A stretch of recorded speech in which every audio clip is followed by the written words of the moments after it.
Hey guys, Desolator Magic here, and good news, Cracked.com got an exclusive early look at the Unsanctioned product, which is kind of like a dual deck with uncards in it. Or I believe it's actually 2 dual decks. Or maybe it's 4, I honestly don't remember. It's kind of like that whole just pick it up as a box set, take out the decks and play it kind of thing. So, there have been comparable products in the past. But aside from what we already know, and we have evidently forgotten, more important to this video is the actual cards, because they're freaking hilarious. So first we've got Timmy, Power Gamer. You're not a true Power Gamer until you're wearing your Nintendo, Super Nintendo Fist thing with Power Fist, is that? I don't remember. So Mr. Timmy the Power Gamer here is a 1/1 for 4, which in itself is kind of ironic, but if you pay 4, you may put a creature card from your hand onto the battlefield with no restrictions. And the funny thing is, they're making this like a joke card, like ha ha ha, way too out of control power. Oh, it's for people who are unhealthily obsessed with overpowered cards. And then they print bullshit like this in Standard. I think I've seen more generous free casting than this in Standard.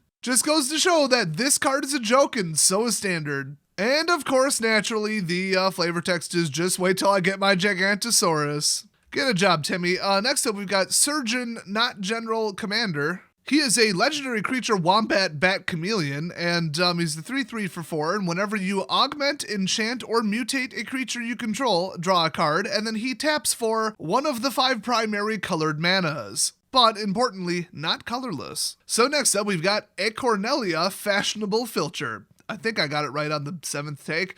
So it's a 3/3 for 4 legendary creature squirrel, which, you can never have too many of those in the game, obviously. And whenever you cast a spell with a squirrel in its art, you get, and then it's just an acorn symbol, which they remind you in the reminder text is an acorn counter. And whenever a squirrel you control enters the battlefield or dies, you get a acorn counter. And then if you pay 3, pay 3, then pay X, then I guess also, there should be a comma there. Also pay an acorn. Target creature gets -X until end of turn. And then if you have 1 green, pay X, and then also remove an acorn counter, I guess. I don't know. You wouldn't just say, oh, counter equals cost, no comma. That I don't really get what they're getting at here. But target creature gets +X until end of turn. So I assume you burn an acorn up doing it, even though that's not remotely how you would phrase that. Next up, we have the greatest thing to ever happen to Magic the Gathering, Alexander Clamilton. So this is a 0/4 for 3 legendary creature Clamfolk Advisor Rebel, and whenever you cast a wordy spell, scry 2. A spell is wordy if it has 4 or more lines of rules text. Now by rule, I believe that does not include reminder text, because that's not considered rules text, but I'm not sure. So if you pay 1 plus a red and tap him, choose target creature you don't control, reveal the top card of your library. Alexander Clamilton gets +X/+0 until end of turn, where X is the number of lines and rules text of the revealed card. Alexander Clamilton fights that creature, which they obviously made 4 more lines. Now, when you translate it, does it really have the same amount of lines in every language? That is going to be a problem. But then again, this isn't legal for any kind of structured play. Well, there's my new commander. Next up, we've got Stet, Draconic Proofreader. I am truly and honestly astonished that Wizards knows what a proofreader is. I was under the impression that they thought that proofreaders were just a myth. They didn't really exist. Or that they've just totally never heard of that position or the concept of checking something after you wrote it. So this is a 6-cost, 4/4 legendary creature Dragon Bureaucrat. I actually thought that they purposely spelled bureaucrat wrong, but nope, that is how you spell it. And it is flying, and whenever Stet Draconic Proofreader attacks, you may exile a card from your graveyard. When you do, Stet Draconic Proofreader deals 4 damage to any target whose name begins with the same letter as the exiled card. Oh boy, that is hilariously unlikely to work, but you never know. And then if you pay 1 white, you can activate the ability where you delete the first letter of target permanent or player's name until end of turn. Oh, I get it. Because it says 4 damage to any target whose name, and normally the player would not have a name, but they obviously do, so they're going to refer to it and let you edit it for the rest of the game. So the good news is, if your friend's name is Aaron, you can just call them Aaron. Next up, we've got Pippa, Duchess of Dice. Oh, now most people don't know this. That artwork right there, fun little Easter egg for you. That art is an exact, accurate representation of the creator of Megamorph bitching to HR that everybody doesn't respect her trans status. So Pippa here is a 2/2 for 3, legendary creature, human noble. If you pay 3, including a green, and tap it, or tap her, roll a 6-sided die. It becomes a green die creature token with power and toughness, each equal to its result. Wonderful. They said 6-sided. They didn't say standard 6-sided. They didn't say 6-sided with values 1 through 6. So if you have a D6 that's, for determining gold rewards in D&D, and it's 100, 200, 300, so on through 600, nothing on this card says you can't use that. It says 6-sided die, not D6, not standard, just a die that has 6 sides. And I love the reminder text on the second ability. So if you pay 3, including a blue, you can tap it and re-roll any die. And then it says, activate this ability only anytime it makes sense.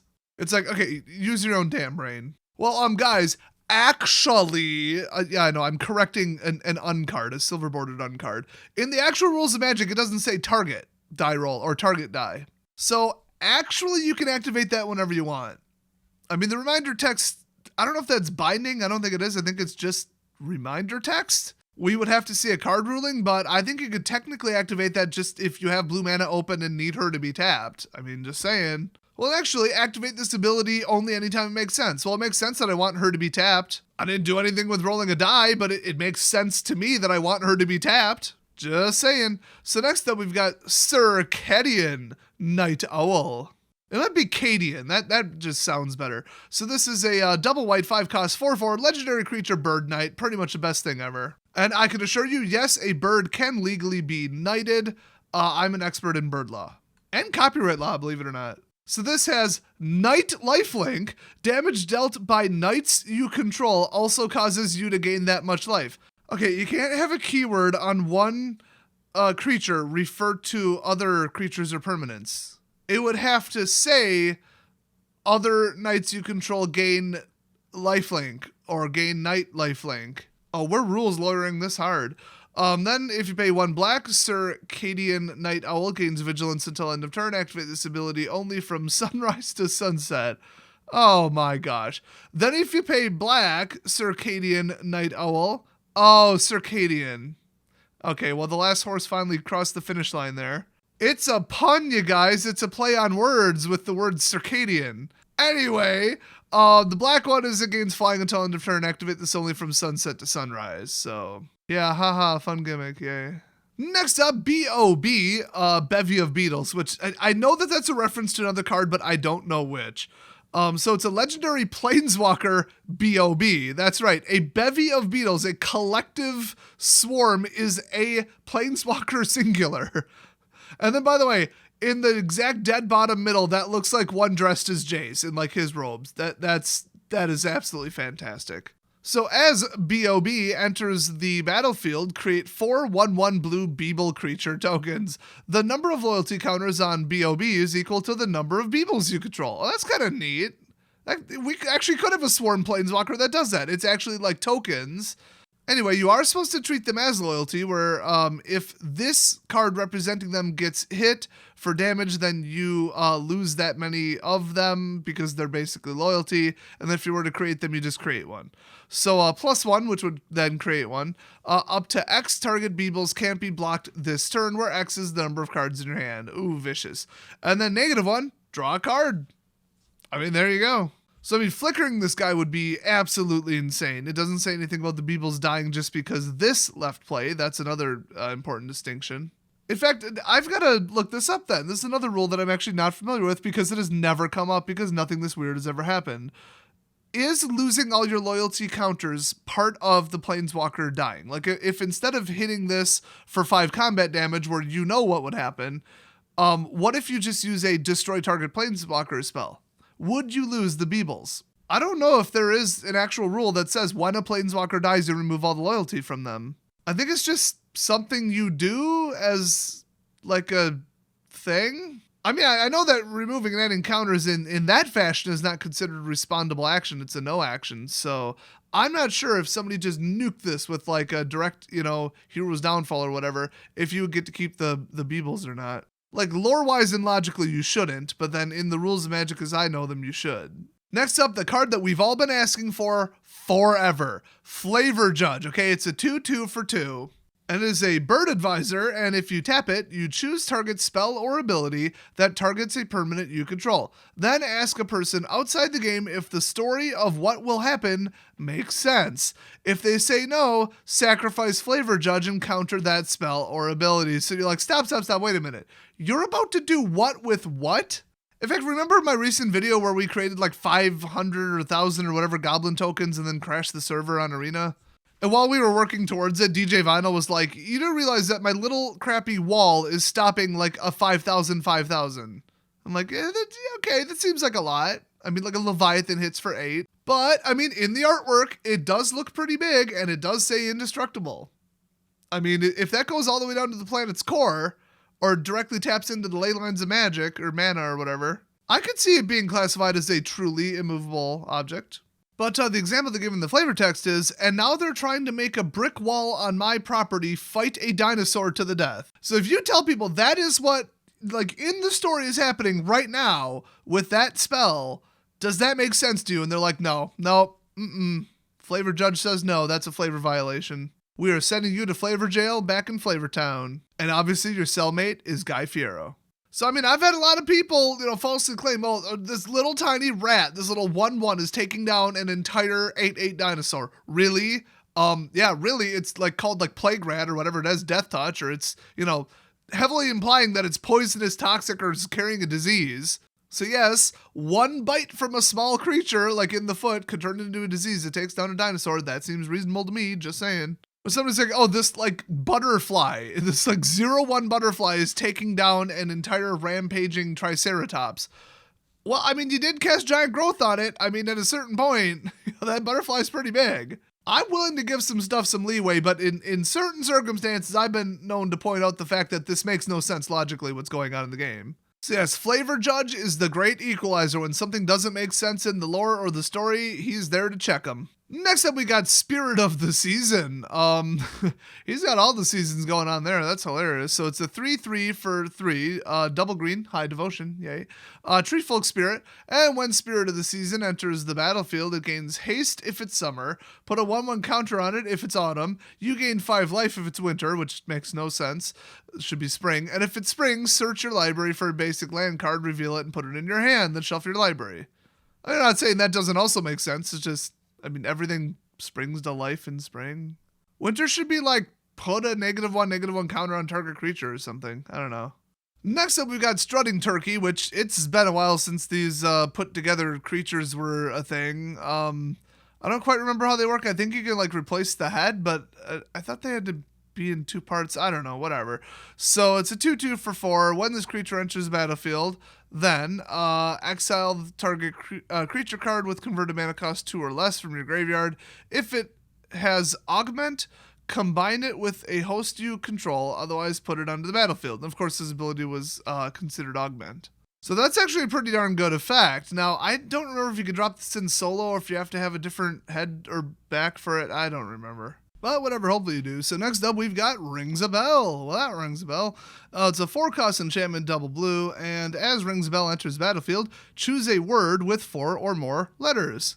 After you say the chosen word for the first time each turn, an opponent may ring or imitate a bell within 5 seconds. When no opponent does, draw a card. Oh, so you can just kind of slip that into a sentence and they just think more about what you said than the words you said. Or you can make the word Spear Chucker. They're probably going to catch it every time, but it's going to be funny. So next up, oh, I see. It's base creatures and then new heads, I think. I don't remember. It's been a while. I did play that set. So anyway, it's bat head. It's just the flying +1/+1. And at the beginning of each end step, if an opponent has lost 3 or more life this turn, then Augment 2. Reveal this card from your hand. Combine it with target host. Oh, that's right. It says host. Augment only as a sorcery. So the new condition is on the left, whereas the effect is on the right. So you combine stuff to get way, way, way better results. Next up, we've got Underdome, which I'm pretty sure is a term from like a million different games. I don't know if it's in Magic necessarily, but it is now. It's a land, and it's a common, and you can tap it to add 1 colorless, or you can tap it and add 1 mana of any color. Spend this mana only to pay silver bordered costs. You know, I'm starting to think it really looks like this set could use color fixing, and finally they put color fixing at common in a static pre-made deck product where the rarity means nothing and implies nothing about the number that exists. Next up, we've got abstract iguana art. That's right, iguana art is one word. It's a 2-cost 1/1 art lizard, and whenever you cast a spell, note the first letter of its artist's name. If that letter wasn't already noted, put a 1/1 counter on abstract iguana art. Is it iguana art? Whoops, I've been saying it wrong. It's iguan art. Ah, yes, another moving piece by the artist El Gecko. Get it? Moving? Because it's like moving, it's getting up off the page. Do you get it? It's a pun, it's a play on words. Anyway, next up we've got Infernius Spawnington III Esquire. Pretty sure this is a callback to some earlier uncards. Anyway, this is 1 black plus 10 generic. It's a 9/9. It's a creature. What did they correct it to? Oh, Beast Demon instead of Demon Beast? Why? Who cares? Anyway, also Grandchild. Oh, I get it. Okay, that has to be a callback to the first ones. So it has Flying, First Strike, Trample, and Haste, and this spell costs 3 less to cast for each card you revealed this turn. Okay. When Infernius Spawnington III Esquire enters the battlefield, you may say, "I'm here." If you do, it deals 3 damage to target player. And I assume they mean that you have to say it with the inflection of the movie Poltergeist. I tried getting close, and let's just say you're going to have to look up the clip. I'm not leaving that in. Next up, we've got Boomstacker, a 3-cost 0/0 creature goblin artificer. As Boomstacker enters the battlefield and when it attacks, stack 2 dice on top of it. All dice must be stacked vertically, one on top of another. Boomstacker gets +1/+1 for each die in its stack. Boomstacker attacks each combat if able, and when the stack falls, sacrifice Boomstacker. So when it enters the battlefield, you stack 2 dice on top of it, and then when you attack with it, so tap it to attack, rotate it 90 degrees, of course, you must then stack 2 more dice on top of it. And it does say all dice must be stacked vertically, so I assume that means you can't make a second pile. It doesn't mean per instance of this trigger. And while in the process of attacking, which he attacks every combat if able, you add 2 more dice until it falls over. That is hilarious. And finally, we've got the lands. We got the plains. I mean, neat looking. I don't really get why there's a border if it doesn't actually encapsulate anything. It's like, this is like a borderless extended art card, but then why is there a card frame at all? Like I said, it doesn't contain anything. Then we've got the island where it's close. At least the floating island is in the frame. Then we got the swamp where, okay, it's a tree. Then we've got the mountain, where the mountain is mostly in the frame. And then the forest, where, no, pretty much the trees aren't in the frame. So, very unusual looking. Honestly, just kind of unpleasant. Haha, I made a pun. Haha. I just don't see these taking off like the last unset, where, I mean, even now those are worth a fortune. Because remember, those were actually good looking lands. These are just weird. I mean, you can appreciate them for their rarity, but they're just so odd looking. It's just such an out of place, weird frame. Like, it's like a Kaladesh thing, but without the theme or the deck or the set being Kaladesh. It's just a weird gold wire frame that doesn't do anything. Doesn't lend itself to the card at all. Just very strange. And might as well show off the tokens because, yes, they actually did bother to make them. We've got a giant teddy bear, which I'm not really sure what card referred to that, but we may not have seen all the uncards yet. In fact, I think there's 50-some of them according to the bottom. In fact, this is only half the tokens, but yeah, giant teddy bear. It's a 5/5 giant teddy bear token creature, so that'll be interesting. Looking at the artwork, I think we might know who that goblin is, but I'll leave that up for when they actually print it. Don't want to ruin all the mysteries. Then we got the creepy Tasmanian devil-looking Beeble. Well drawn, but definitely freaky, which was, the point. And then the ACORN stash, which that looks pretty cool, actually. So it's not called an ACORN stash token. This is like a zone. This is zone representative. So it's kind of like energy, where you would put the energy counters, which are attached to you, the player. You would put them on the energy little zone card, even though it's not a real zone. I mean, I'm using the word zone a little loosely here. It's basically just a representation of you, the player, since you can't easily attach counters to yourself directly. And the earliest instance we had of this, as far as I know, is poison counters. And that's why on the bottom it says, place your ACORN counters in this area. That's exactly what you do. So this represents ACORN counters on you, the player. Ultra mega thumbs up if you use actual ACORNs. So, yeah, this set looks pretty funny, pretty, weird and dumb, and it's kind of like a wacky board game where you gotta do weird things. I've actually seen some card games where, like, you have, 10 seconds to do whatever it says on the card, and it's like this little mini challenge thing. This kind of reminds me of that a little bit as far as, the style, the feel, and, the fun of it. But the thing is this I don't play Magic, but I'm gonna pick this up and learn type of thing? Not really. I mean, I have a feeling they're going to try to make it that, but is this even a good intro for Magic? Once again, not really. I mean, the cards are about as serious as Kittens in a Blender or something, which is another card game, I believe. Oh, there's a whole bunch of very, not serious comedy card games out there, by the way. So what if this was somebody's first introduction to Magic, and then they had to learn all the technical rules, the phases, all that, to play a very silly game, and then they're like, cool, I'm going to play more of this, and they find out, oh, the entire rest of the game is actually quite serious. So that's odd. So I have a feeling this isn't one of those marketing lost leader, let's price it super low family game night intro to Magic things. I think this is going to be purely for people who just want to have a fun game, which if you've ever played, competitive standard on Arena, you might be, hurting for actually a fun, interesting game of Magic, because you sure as hell ain't going to get one on Arena. But yeah, I think this is definitely targeting existing players. And uncommander players, people who made commander decks with uncards. But without a big money anchor in it, I mean, they tried with those lands, but boy, I just don't see those going above maybe even $1. I mean, they're just so not good looking. And coming right off of Theros and the other ones, I just don't see a big demand for it. So, people are going to have to really want this to clear the shelves. I don't know. Well, what do you guys think? Are you interested in buying it? Do you like it as an idea, but it's not really for you? Or are you like, yeah, I'm going to run out and get it day one, or no, I'm not touching it, this is dumb? I would love to hear your thoughts down below. Thanks for watching, and I'll see you guys next video.